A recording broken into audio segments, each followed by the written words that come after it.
ओम श्री गणेशाय नमः। श्री सरस्वत्यै नमः। श्री गुरुभ्यो नमः। हरिशरणं हरिशरणं हरिशरणं। अकारण करुणावरणालय कल्पतरु परब्रह्म सच्चिदानंद घन एकमात्र उनकी असीम महती कृपा से पूरी सृष्टि चलायमान हो रही अनंत विभूषित प्रातः स्मरणीय श्री सद्गुरुदेव भगवान की असीम महती कृपा। गावो विश्वस्य मातरः, गौ सेवा का शो परिणाम। व्यक्ति बहुत सारे गौ सेवा करते हैं, गौ माता की सेवा करते हैं, परंतु शास्त्रों में गौ माता की सेवा करने का कितना बड़ा पुण्य है, इस कथा से आप श्रवण कीजिए। एक समय की बात है, देवराज इंद्र ने महाराज दिलीप को बुलाया था आपस में वार्तालाप करने के लिए। महाराज दिलीप जी देवराज इंद्र से वार्तालाप करने के पश्चात कर्मलोक मृत्युलोक में आ रहे थे, पृथ्वी पर।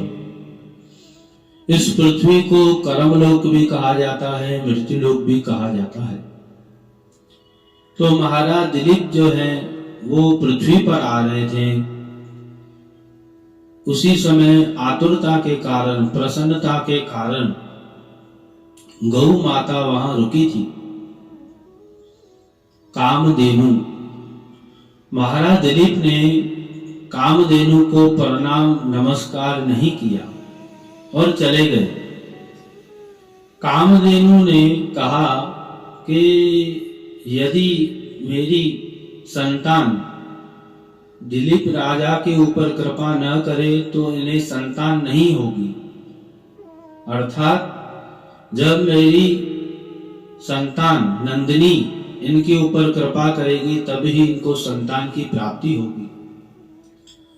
यूं कहते हुए बहुत समय व्यतीत हुआ। एक समय में महाराज दिलीप विचार कर रहे थे कि काफी समय हो चुका है, हमें संतान की प्राप्ति नहीं हुई है।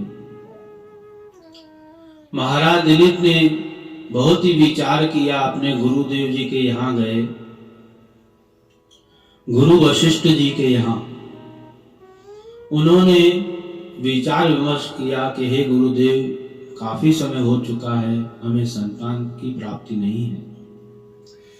महाराज वशिष्ठ जी ने, महर्षि वशिष्ठ जी ने ध्यान लगा करके देखा, वो समझ गए और उन्होंने कहा कि एक काम करिए, हमारे आश्रम में नंदिनी गौ माता है, आप इनकी सेवा करिए।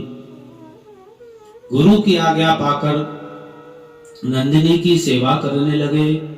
महाराज दिलीप और उनकी पत्नी सुबह प्रातःकाल महाराज दिलीप की पत्नी सुदक्षिणा गौ माता की आरती करती, पूजा करती थी और महाराज दिलीप गौ माता को ले जाते थे, हरी हरी घास खिलाते थे और गौ माता आगे चलती थी, उनके पीछे पीछे चलते थे महाराज दिलीप। देखिए, जो गौ सेवक है, जो गौ भक्त है और जो गुरु भक्त है, उनको गुरु के साथ में कदम लेकर के नहीं चलना चाहिए, ये शास्त्रों के नियम है। तो महाराज दिलीप पीछे चलते, गौ माता आगे चलती और गौ माता के पीठ पर मक्खी कीड़े आते तो अपने आभूषण से महाराज दिलीप बाजू करते थे। और शाम के समय में गौ माता को फिर से आश्रम ले आते थे। इनकी घरवाली सुदक्षिणा गौ माता की फिर से पुनः आरती करती थी, गौ माता की पूजा करती थी और महाराज दिलीप रात्रि के समय गौ माता के यहाँ दीपक जला करके गौ माता के चरणों के बगल में ही जमीन पे सोते थे। यूं करते, यूं रोज नित्य प्रति सेवा करते 1 महीना हो चुका और अंत समय में, महीने के अंतिम समय में, एक समय में गौ माता नंदिनी तिनका चबालने के लिए अर्थात घास खाने के लिए कुछ आगे चल पड़ी और महाराज दिलीप उस प्रकृति के सुंदरता को देख करके वहां ही रुक गए और गौ माता नंदिनी आगे चल पड़ी। और यूं समय व्यतीत हुआ, जोर से चिल्लाने का एक आवाज आया। महाराज दिलीप विचार करने लगे क्या हुआ, जहां से आवाज आया था वहां ही भागे दौड़े चले। और उन्होंने क्या दृश्य देखा कि नंदिनी के ऊपर एक सिंह, एक शेर पंजों से नंदिनी को दबा करके रुका था, यानी कि खाने के लिए। और महाराज दिलीप ये देख करके विचार करने लगे कि क्या किया जाए। इस समय 2 मिनट विचार किया और उन्होंने तीर निकाला मारने के लिए शेर को, सिंह को। और वहां से आवाज आई कि हे महाराज,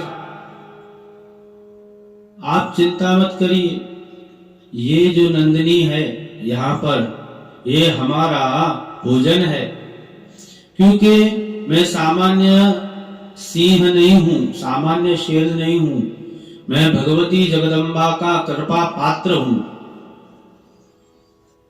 और ये बात सुनकर के महाराज दिलीप ने कहा कि आप वंदनीय हैं, पूजनीय हैं। और महाराज दिलीप ने सिंह को नमस्कार किया और कहा कि आप जो है नंदिनी को छोड़ दीजिए। सिंह ने कहा कि देखिए, इस वृक्ष के नीचे जो भी आता है वो मेरा आहार हो जाता है, क्योंकि ये दारुणदाय वृक्ष है। और इस वृक्ष के नीचे जो भी आता है वो मेरा आहार है। आप चिंता मत करिए, जो है नियम वो है। परंतु महाराज दिलीप ने कहा कि गुरुदेव ने मुझे आज्ञा दी है कि गौ माता की रक्षा करनी है, कि आप एक काम करिए, अपनी शुदा को तृप्त करने के लिए नंदिनी को छोड़ दीजिए और मुझे ही आहार बनाइए।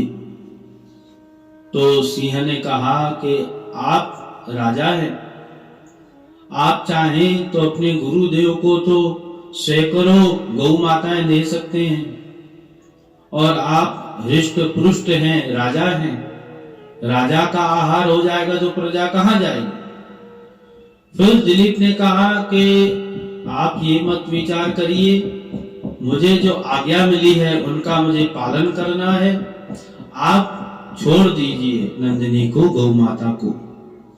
उन्होंने कहा, सिंह ने कहा ठीक है, जैसे आपकी इच्छा।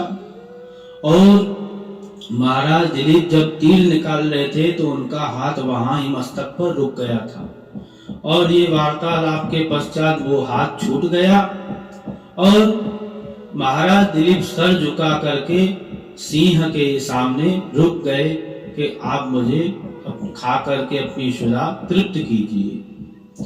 और यूं ही सिर झुकाकर जैसे ही महाराज दिलीप बैठे और फूलों की वर्षा होने लगी, पुष्प वृष्टि होने लगी, और आवाज आया कि हे वत्स राजन, मैं प्रसन्न हूं, आपकी परीक्षा थी, आप इस परीक्षा में पास हो गए। और महाराज दिलीप ने देखा तो सिंह तो था ही नहीं, शेर तो था ही नहीं वहां पर। नंदिनी ने आवाज निकाला, गौ माता ने आवाज निकाला कि ये माया मैंने ही रची